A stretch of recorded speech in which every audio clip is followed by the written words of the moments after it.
Alors, une fois que des articles ont été mis à disposition, qu'il y a eu des achats sur le site, et tout dépend du contexte, encore une fois, d'inscription à un stage, de l'achat d'un article ou que sais-je, il faut imaginer que tout ça va se retrouver dans le module vente.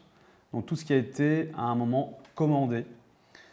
Alors le vocabulaire est un peu particulier et va plus parler aux comptables qu'aux animateurs peut-être, mais il y aura toute une notion de devis, de bon de commande et de facturation. Donc on pourra peut-être y revenir en détail dans des discussions par la suite, mais dans les grandes lignes, toute commande qui a été faite dans le module vente va se retrouver dans un listing du module vente à tout moment. Donc on était le 7 du 12, on a fait un exemple, le 7 du 12 à un achat. On voit qu'il y a eu alors SO0035, je ne vais pas rentrer dans le détail non plus, mais c'est un Sales Order en anglais, donc la logique comptable commence à prendre le pas. Donc il y a eu un ordre de vente, le 7 du 12 à telle heure, avec une date de livraison ici qui n'a pas été actée, avec une date prévue, un client, donc on sait qui s'est authentifié, venant de tel site web, ici je suis sur un site de test où on a fait un achat, de quelle société potentielle pour un total de et un état. Donc, tout ça est très important de savoir un peu comment vont transiter les différentes étapes comptables au niveau vraiment de la maison de jeunes qui va gérer ses achats et ses inscriptions potentielles. Donc ici, pour quelqu'un qui a fait une demande d'achat, on voit tout le détail de ce que la personne a fait sur le site. Donc entre guillemets, on sait que le client un tel qui est situé à telle adresse a eu un prix, liste de prix publics, on y reviendra peut-être par la suite. On va voir un petit peu les aspects adresse de facturation, adresse de livraison selon ce qu'il a complété. A vraiment une ligne d'articles, s'il avait plusieurs articles, on aurait des lignes différentes à ce niveau aussi, des quantités, des prix unitaires, des taxes potentielles et des sous-totaux. On va avoir peut-être des articles optionnels et peut-être d'autres informations. Encore une fois, la provenance, à partir de quel site il a fait ça, est-ce qu'il a signé en ligne, est-ce qu'il a cliqué sur oui je valide, des choses comme ça à plein de niveaux. Donc ce qu'il faut vraiment bien comprendre, c'est que tout ceci comptablement représente un devis. Donc quelqu'un a fait une demande d'achat, on ne l'a pas fait payer en ligne pour l'instant, il y a d'autres options.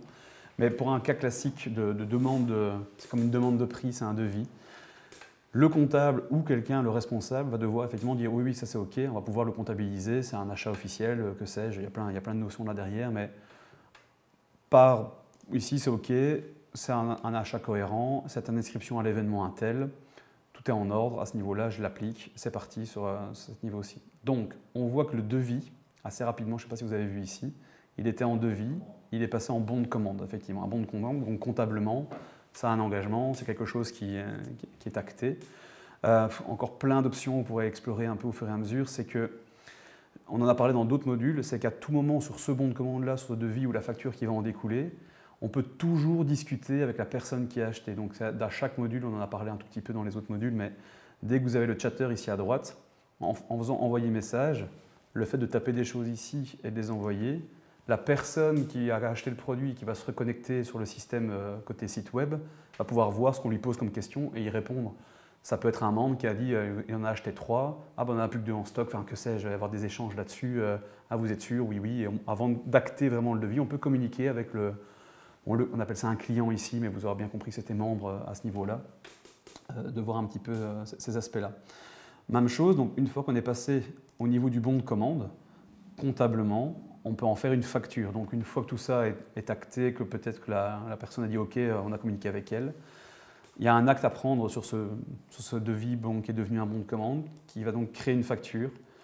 Là aussi, c'est des notions qui s'engagent. Si on n'a pas payé en ligne, la facturation est indirecte ou directe, mais on prend le cas ici un peu d'inscription à un stage où les gens payent un peu plus tard. Est-ce qu'on fait une facture normale? Est-ce qu'on fait une facture d'acompte? Est-ce qu'on fait un montant de l'acompte? Et ainsi de suite. Plein de possibilités. On peut donc créer et afficher la facture. On peut créer la facture toute seule et pas l'afficher. Ici, je vais montrer comment ça se comporte. Encore une fois, en pur test. On est donc passé en mode facture en brouillon. Ça a bougé un tout petit peu. On dit que cette pièce a été créée, donc on a une petite trace ici, on voit que c'est une facture brouillon, on voit qu'elle est préparée en fait la facture. Donc on n'est plus dans le devis qui était tout à l'heure ici et le bon de commande, on est passé vraiment dans le mode facture en brouillon et est-ce qu'elle va être comptabilisée. Donc on relit tout, encore une fois comptablement on voit un peu ce qui se passe et on la comptabilise. Et là ça fait un acte de comptabilité à mettre au bilan et ainsi de suite. C'est une facturation réelle qui a été actée.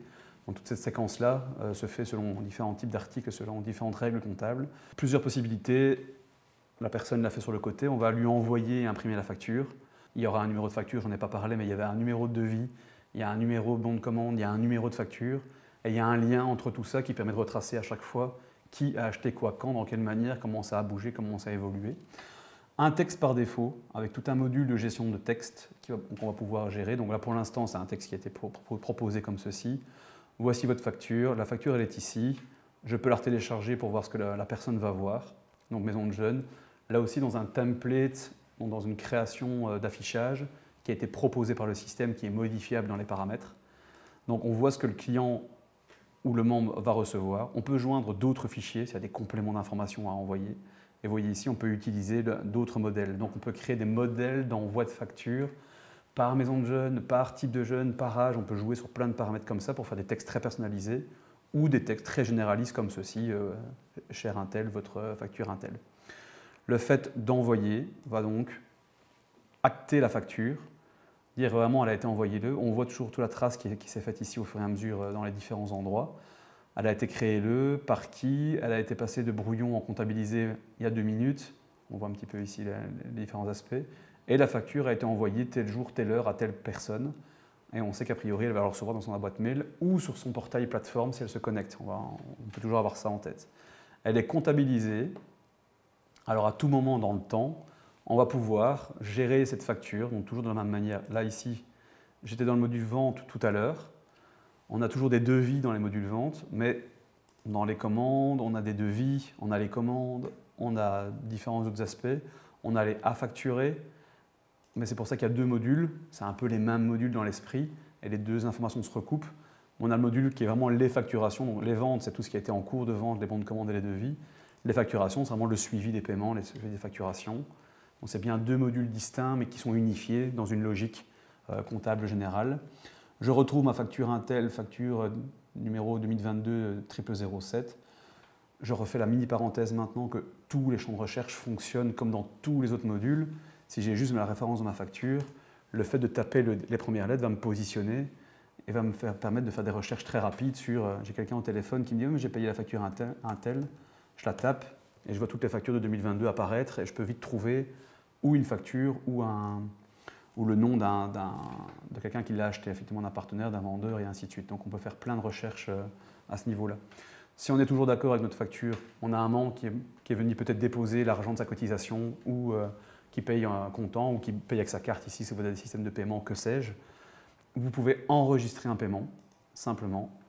Dire c'est le journal de la banque. Alors les journaux comptables, j'en ferai pas de... Voilà, c'est soit des virements bancaires, soit des espèces.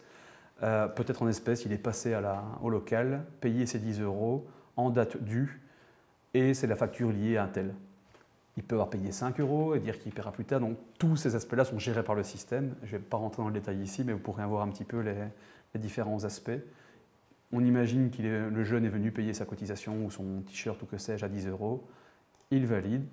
Comptablement, on a terminé le flux d'avoir acheté quelque chose sur le site et de l'avoir payé à la fin dans le système. Donc, c'est un peu l'idée du système ERP, donc intégré.